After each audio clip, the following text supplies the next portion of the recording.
숨겨진 진실을 전하는 J 파일입니다. 오늘도 한 편의 기록을 시작합니다.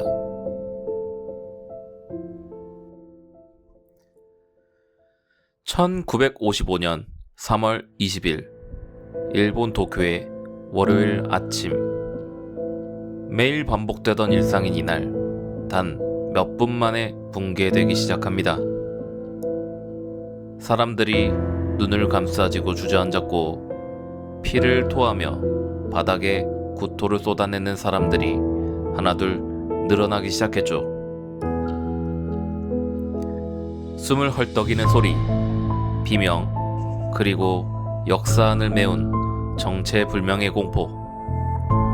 이 상황이 어디서부터 시작된 건지 현장에 있던 사람들은 아무도 설명할 수 없었습니다. 단 하나, 열차 안에서 발견된 찢긴 비닐봉지와 그 속에 투명한 액체. 그 액체가 바로 살인가스였다는 사실이 밝혀지기까지는 그리 오래 걸리지 않았습니다. 그리고 그 배후엔 누구도 예상하지 못했던 충격적인 존재가 숨어 있었죠. 총기를 든 테러리스트도 정권을 노리는 반정부 조직도 아니었습니다. 살인가스를 도심 한복판에 뿌린 건 한 종교 집단이었습니다. 1955년 3월 20일 오전 7시 46분 도쿄 지하철 히비야선, 마루노우치선, 치요다선 출근길로 가장 붐비는 시간. 이 세 노선의 열차 안에서 동시에 이상 증상이 발생합니다. 사람들이 고통을 호소하며 쓰러지기 시작합니다. 눈이 따갑다고 말했고, 숨이 턱 막힌다고 했으며, 일부는 경련을 일으키며 그대로 주저앉았습니다. 승객들은 처음엔 누군가 속이 안 좋아 구토한 줄 알았다고 합니다. 하지만 비슷한 증상을 겪는 사람이 하나둘 늘어나자 열차 안은 공포와 혼란에 휩싸이기 시작했죠. 열차는 멈췄고 사람들은 비틀거리며 역사로 쏟아져 나왔습니다. 그런데 역사 안에서도 마찬가지였습니다. 지하 환기 시스템을 통해 퍼진 가스가 다른 열차, 다른 플랫폼, 그리고 다른 공간까지 빠르게 확산되고 있었던 것입니다. 현장 구조대는 처음엔 상황을 제대로 파악하지 못했습니다. 폭발도 없었고 이상한 냄새도 나지 않았고, 피해자들의 증상이 너무 갑작스럽고 공통적이었기 때문이죠. 다만 역사 곳곳에 찢긴 비닐봉지와 액체가 흘러나온 흔적이 남아 있었습니다. 그 액체가 바로 살인가스의 살인이었습니다. 살인은 제2차 세계대전 당시 독일에서 개발된 군사용 신경가스입니다. 무생무치, 냄새도 없고 눈에도 보이지 않지만 소량만으로도 사람을 죽음에 이르게 만들 수 있는 강력한 화학무기입니다. 살인이 체내에 들어가면 신경전달 물질의 분해를 막습니다. 그 결과 근육은 멈추지 않고 수축하게 되며 침이 넘치고 시야가 흐려지고 호흡 근육까지 마비가 되어 결국 질식하게 됩니다. 피해자 대부분은 갑작스럽게 의식을 잃거나 바로 호흡곤란에 빠졌고 구조 요청을 하지도 못한 채 쓰러졌다고 합니다. 이 물질은 그 위험성 때문에 국제협약으로도 사용이 철저히 금지되어 있는 무기였죠. 하지만 그 살인이 도쿄 지하철 안에서 아무런 경고 없이 시민들을 향해 퍼진 겁니다. 누가, 왜 이런 짓을 벌인 걸까요? 그 진실은 곧 밝혀지게 됩니다. 사건 직후 일본 전역은 충격에 빠졌습니다. 정부는 즉각 특별수사본부를 설치했고 열차에 탑승했던 목격자들의 진술, 현장 증거물, CCTV 분석을 통해 사건 당일 비닐봉지를 들고 탑승했던 수상한 인물들을 특정하기 시작했죠. 그리고 얼마 지나지 않아 사건의 전모가 드러나기 시작합니다. 살인가스를 살포한 건 외부 테러 조직이 아니었습니다. 도쿄 한복판에 치명적인 독가스를 푼 건 일본 국내에 본부를 둔 옴진리교라는 종교단체였습니다. 이 단체는 1984년 설립되어 명상과 수행을 중심으로 하는 영적 집단처럼 시작했습니다. 하지만 시간이 흐르며 교리는 점점 극단적으로 바뀌었고 세상은 악으로 가득 찼으며 멸망이 다가오고 있다는 주장을 퍼뜨리게 됩니다. 교단은 스스로를 인류의 구세주라고 자처했고 종말 속에서 살아남기 위해 사회 질서 자체를 파괴해야 한다는 신념을 가진 이들로 변해갔습니다. 그 중심엔 교주 아사하라 쇼코, 본명 마츠모토 치즈오라는 인물이 있었습니다. 그는 시각장애를 앓고 있었고 침술사로 활동하다가 종교에 빠지게 된 인물입니다. 사람들은 그를 신격화했고 그는 자신이 신의 대리인이라 믿고 있었던 것으로 보입니다. 문제는 그 믿음이 단지 상상의 경계를 넘어 현실의 사람들을 죽이기 위한 폭력으로 연결됐다는 점입니다. 옴진리교는 단순한 신비주의 집단이 아니었습니다. 그들은 이미 수년 전부터 살인가스와 생화학 무기를 제조할 실험실과 설비를 갖추고 있었죠.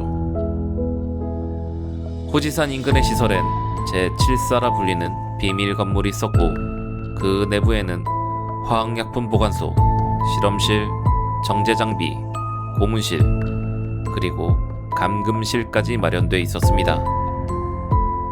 교단은 과학자, 의사, 생물학자 등 전문 인력을 대거 포섭했습니다. 이들은 일부는 순수한 신념, 일부는 극단적 세뇌 상태에서 살인 합성에 관여하게 됩니다. 그 결과 군대에서나 사용되던 고농도의 순도 90% 이상의 살인이 수십 리터 단위로 비축돼 있었던 겁니다. 그들은 살인을 실험해보기 위해 동물에 적용하거나 심지어 내부 신도에게 실험할 정황도 발견됩니다. 또한 교단은 적대 세력을 암살하거나 외부 비판 세력을 위협하기 위해 살인가스를 소규모로 실험한 전적도 있었습니다. 즉 3월 20일 도쿄 지하철 테러는 그들이 처음으로 살인에 사용한 것이 아니었던 셈입니다. 1995년 3월 20일 아침, 아사하라는 5명의 실행조에게 살인가스를 들고 지하철에 침투하라는 명령을 내립니다. 각 실행조는 살인이 담긴 비닐봉지와 이를 찌르기 위한 뾰족한 우산 손잡이를 갖고 있었습니다. 그들은 각자 지정된 노선에 탑승해 출근 인파 속에 섞인 채 조용히 움직였고 역에 도착하기 직전 가방을 바닥에 내려놓은 뒤 봉지를 찔러 살인을 퍼뜨리고 열차에서 하차했습니다.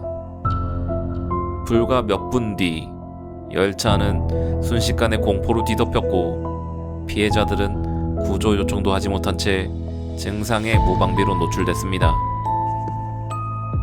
특히 가장 피해가 컸던 히비야선 츠키 지역에서는 5명이 현장에서 사망했습니다. 이 작전은 단순한 테러가 아니라 도쿄라는 도시 전체를 마비시키기 위한 군사작전에 가까웠다고 평가됩니다. 살인은 공기보다 무거운 성질 때문에 지하철 같은 밀폐된 공간에서 훨씬 더 치명적입니다. 구조대원들은 방독면 없이 현장에 진입했고 일부는 2차 중독으로 쓰러졌습니다. 지하철은 즉시 폐쇄됐고 수백 명의 환자가 인근 병원으로 이송됐지만 살인 중독에 대한 지식이 부족해 병원 현장도 혼란에 빠졌습니다.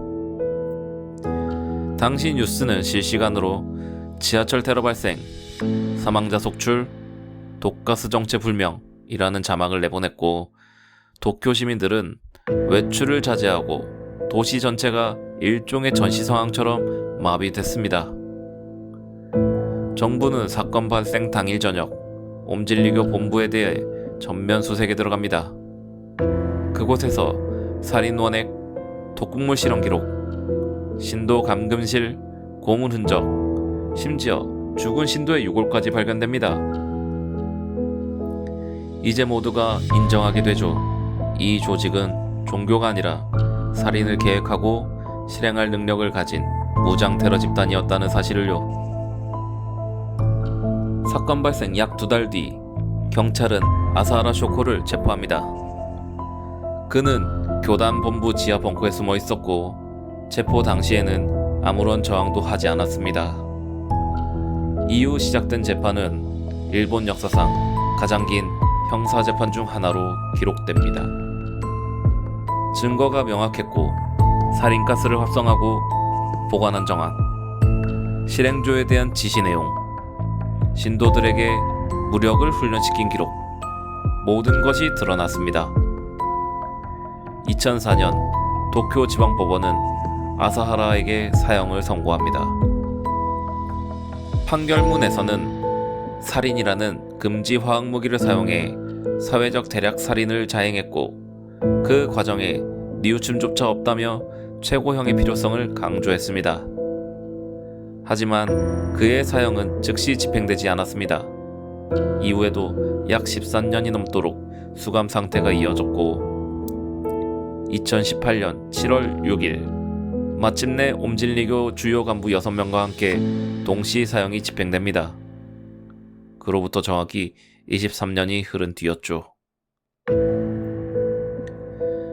살인가스를 만드는 건 과학이었습니다. 하지만 그걸 사람에게 향하게 만든 건 맹목적인 믿음과 광기였죠. 사람들은 단지 지하철을 탔고 출근을 하려 했고 하루를 시작하려 했을 뿐입니다.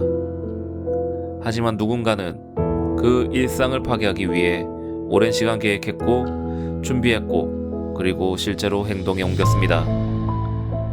이 사건은 종교와 과학, 인간과 조직, 그 모든 것들이 어떤 방향으로 뒤틀릴 수 있는지를 보여줍니다.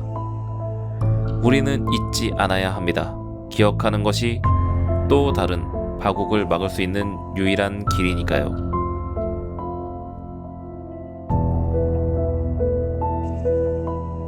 오늘의 J 파일 여기까지입니다.